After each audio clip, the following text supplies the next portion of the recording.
everybody, it's Yana here once again, and welcome back to Burning the Backlog, because that is what this series is probably going to be called from now on, because every review that I've been doing right now is called Burning, it's basically Burning the Backlog. But in any case, I feel like I've been devoting too much of this channel's time to Ultraman. No, I'm kidding. This channel is mostly Ultraman crap. But I feel like there's something that I need to show off because, you know, we need to give the competitors a little bit of a chance. And unfortunately, it seems like, fortunately, because it seems like Ultraman's starting to beat him, finally. But in any case, let's take a look at the hero that really, in my opinion, kicked off the 1970s Henshin boom that wasn't Ultraman, because Ultraman didn't really kick it off. It's Kamen Rider, or more specifically, Kamen Rider Nigo and his bike, the Remodeled Cyclone, or Reconstructed Cyclone, whichever way you want to call it. Now, this is a special set released by SH Figuarts back last year, I believe, and I was really pleased to find that Amazon has stocked it for relatively cheap when it first came out, so I decided to pick it up, and it was rotting on my shelf until this point.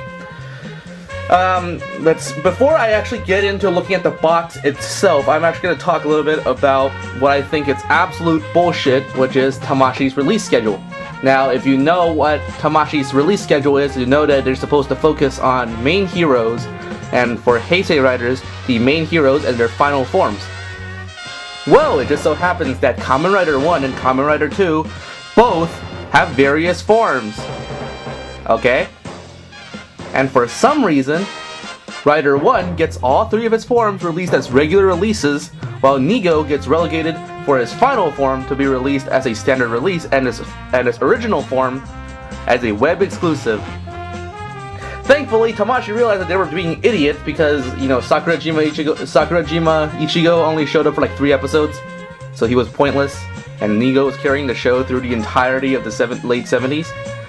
So they decided to, you know, bring him back. And unfortunately, they decided to be asses again because they decided to pack him in as an exclusive with his bike. So here are your 2 options in getting a Nigo. 1, you buy the exclusive, which is, you know, Sculpt to hell online. So I do not recommend that. Or you buy this variant, which is based off of his later Sue variant, as what he was seen in the Kamen Rider movie, instead of as he was seen very early on in the TV show where he had a lighter color scheme. But your other option for getting Nigo is this set. Those are your only 2 options. This guy was not released as an individual figure. You can only get this bike in one of 2 ways. 1, you buy the set. 2, you buy the bike on its own. So Nigo is basically an accessory to this bike. Very impressive, Tamashi Nations. I love your release schedules. But in any case, let's get on with the quick look at the packaging. You have a nice looking window here that shows off Nigo. The colors are a little bit more saturated than it was on the original Cyclone box, where you can see it was more of a yellowish white with the red. And with this release, they changed it off to a pure white with the same red. Nigo is shown on the cover. It's in the same, he's in the same layout as old Ichigo was. So if you really are interested in how he was laid out, you go watch that review. Right here you have the same blurb that SHF always has. Its accuracy depends on what perspective you're taking it. The top of the box is just a continuation of the window. The side of the box shows Nigo on his bike. Trust me, they don't do that a lot.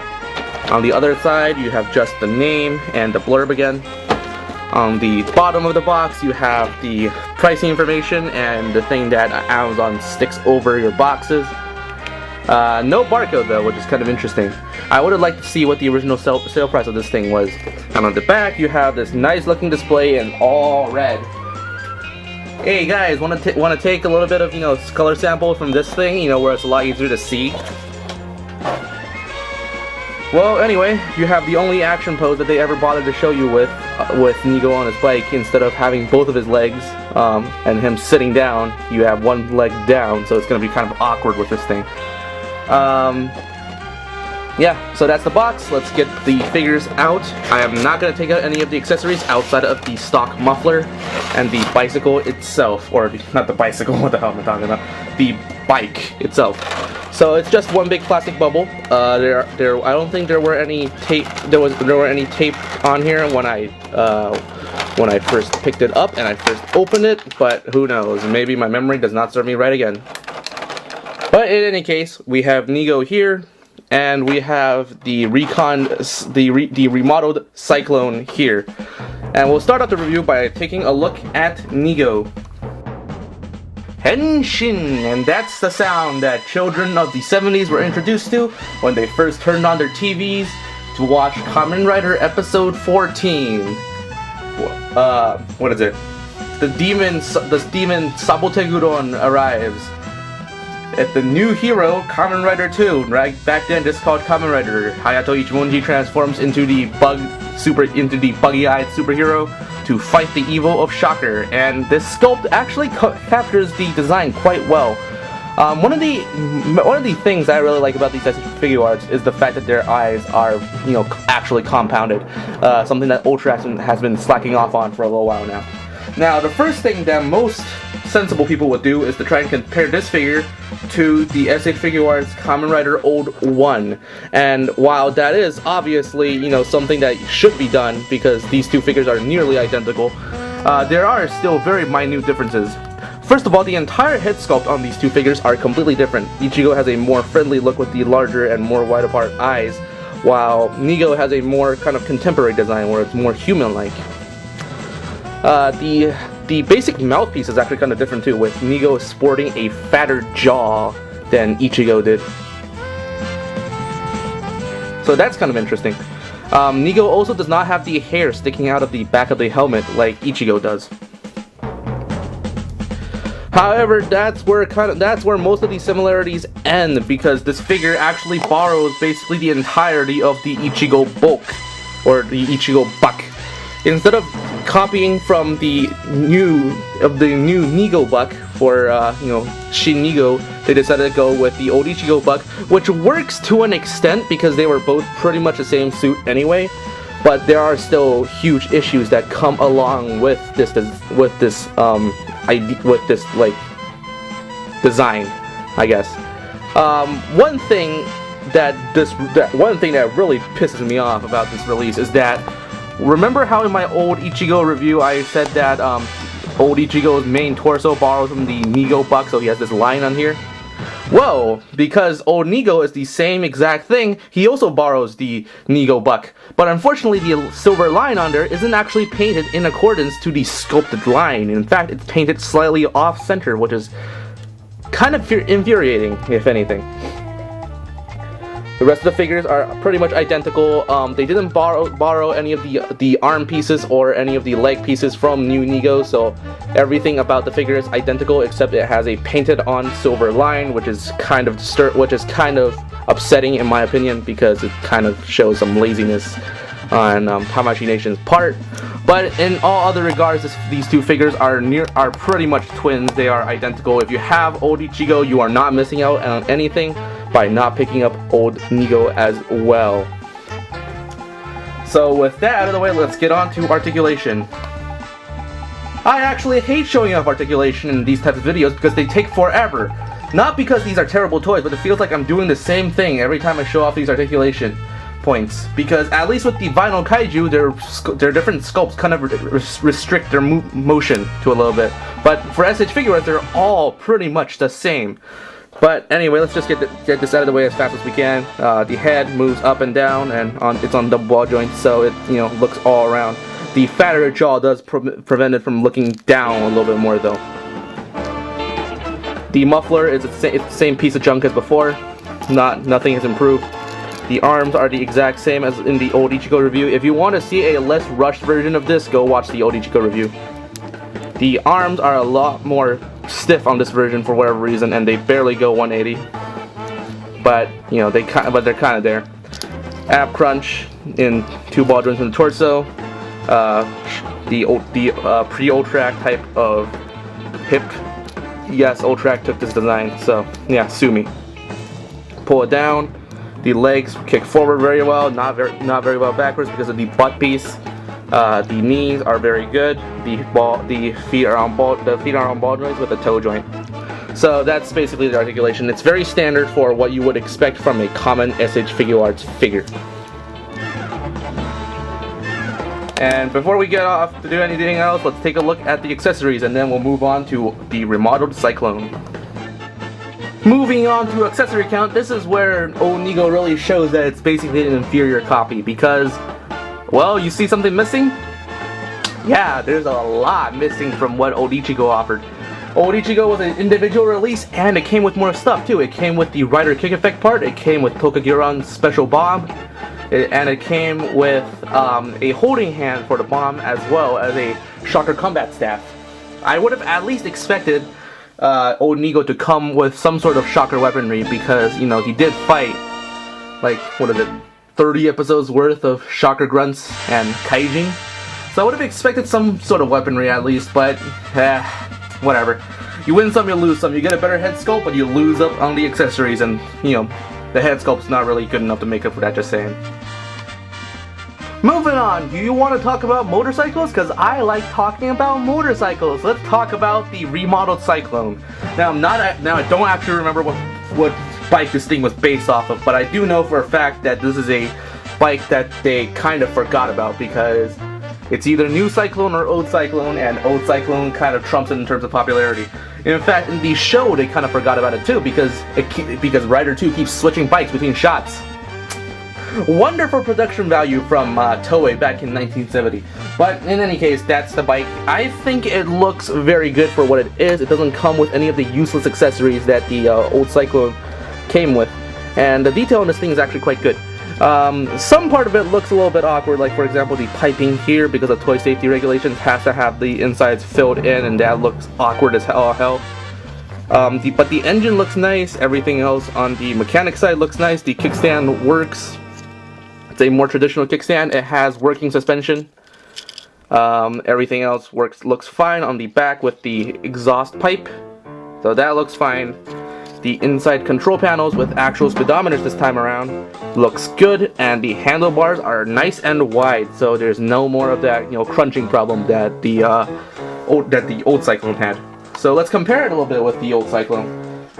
In terms of design, I prefer the old Cyclone mainly because I think it's one, a more classic design, and two, it looks more well armored up because of the inflexible head.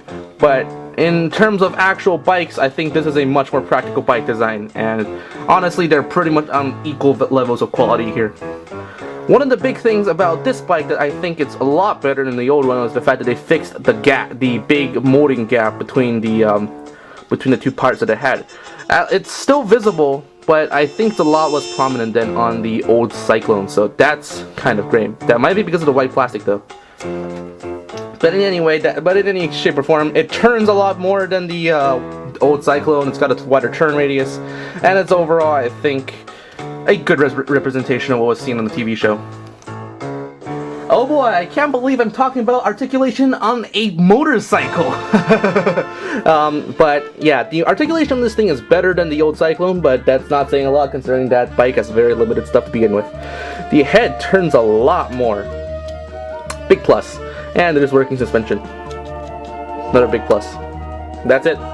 That's it. I don't know if you were expecting more, but that's about it. I'm fairly sure you know what these are, but care to guess? I'll give you 3 seconds. 3, 2, 1. These are accessories that are actually worth a damn. Unlike the old Cyclone accessories where you get the useless pair of handlebars and I don't even know what the other seat is for, these are actually decent accessories. The first one is of course the same thing as on the old Cyclone. It's compatible with it too, where you clip it onto the bike, or actually no, it's not compatible because the new one, because the reconstructed Cyclone has a fatter wheel. But you clip it onto the bottom of the wheel and it stops it in its tracks, so you don't need a kickstand to support the bike. But the other accessories where it really starts to shine, because even though this toy does not come with an action base, it comes with an adapter for an action base. If I can get it attached right, that is. Oh wait, I'm trying to attach it backwards, huh? There we go. And now you can mount a action base arm or a Tamashi Act stage arm onto the hole in there, and you can get the Cyclone into all sorts of actiony poses. You want to tell me what that is? That's called Accessories worth a damn. Now, is that good enough to compete, to really complete the set?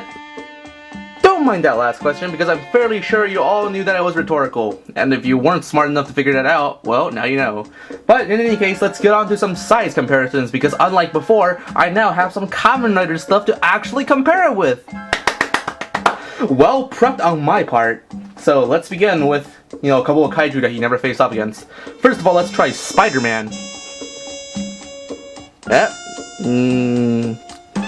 Not really. Nope. Not seeing it. Unlike the Ultra Hero series figures, these SH figures are actually too short. So, next up, let's try Grim Reaper Chameleon, or Chameleon Man. Not seeing it either, sorry.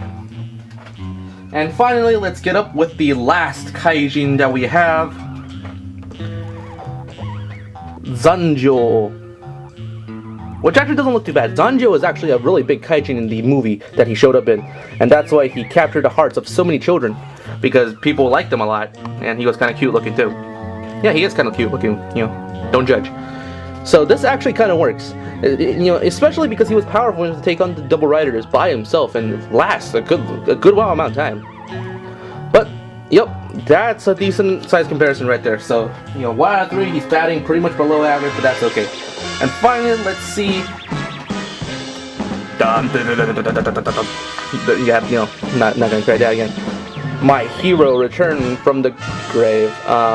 Yeah, I gave my Kamen Thunder figure a little bit of a repaint, and he's back now. And unfortunately, he does not match up in scale at all with his original counterpart. Thunder is simply too tall for this job, so he's hightailing it out of here. But whatever. The scale's pretty good. So in the end, is this set worth it? Well, I paid about 50 bucks for this thing, and I'd say double thumbs up. Absolutely, definitely worth it. No questions asked. This is a fantastic set for people who actually like, the real hero that really launched Kamen Rider in popularity. Because screw Ichigo, everybody knows about that. My favorite rider has always been Nigo. Even though Ichigo is old Ichigo is one of my favorite forms, Rider Nigo is always going to be my favorite in this franchise, and I'm happy to actually see him come out as a legitimate figure for once. Old Nigo is, a very cool design. It really does capture, in my opinion, like the cheesy, goofy factor that Kamen Rider should have. The reconstructed Cyclone looks great, and they pair and he and old Ichigo, or Sakurajima Ichigo, if you are dumb enough to own that figure, sorry. But honestly, why would you own a figure that's only been showing up for like 3 episodes? But if he pairs up with every iteration of Ichigo, and it's overall, he's just a good figure. For pricing, I'd say if you can find it for under $60, I'd say you're golden. This is a very good set, and that's about it. I'd recommend it anybody who really likes Showa Riders, or anybody who really likes people on motorcycles in general. It's a good motorcycle, it's a good figure. What else is there to ask for? But yeah, again, the final score is a 5 out of 5. Yep, a 5 out of 5. This is Yaoda, and I'll see you guys next time.